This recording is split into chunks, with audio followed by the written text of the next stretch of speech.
In a previous video, we looked at how we import a single file using FileCopy. In this video, we're going to look at how we import multiple files. My name's Dave Riley-Jones from Air, and over the next 4 minutes, I'm going to show you how simple this can be. So in an earlier video, we copied a news bulletin from our Burley News application, and we copied it to our auto importer, and in the process, renamed it from newsbulletin.wav to the correct cart number we want to see it in playout 1. Now, I've got a sport bulletin that I now want to import, so I can do one of two things. The first thing I can do is I can very easily duplicate the news bulletin import in FileCopy because most of the details are the same. I just need to change a few things. So let's see how we do that. First thing I'm going to do is click duplicate on the news bulletin job. And I'm now going to just alter this title, get rid of the word duplicate, change news for sport. Source, I'm going to go and select my sport bulletin instead of my news bulletin.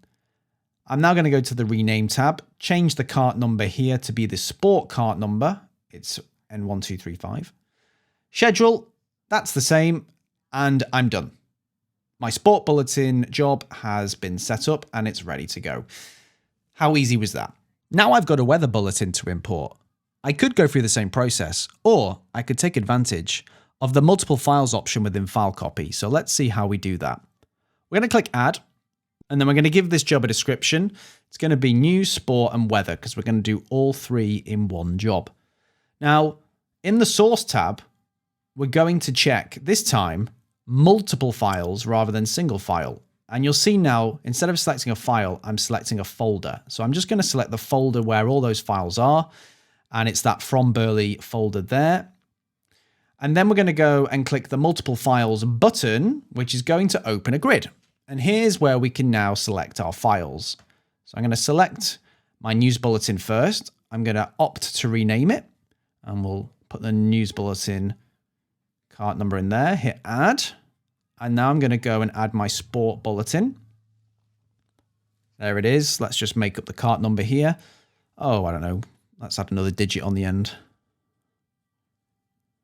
And then finally, I'm going to do my weather. Now, if I wanted to, I could duplicate, but it's just as easy to, again, hit the button here.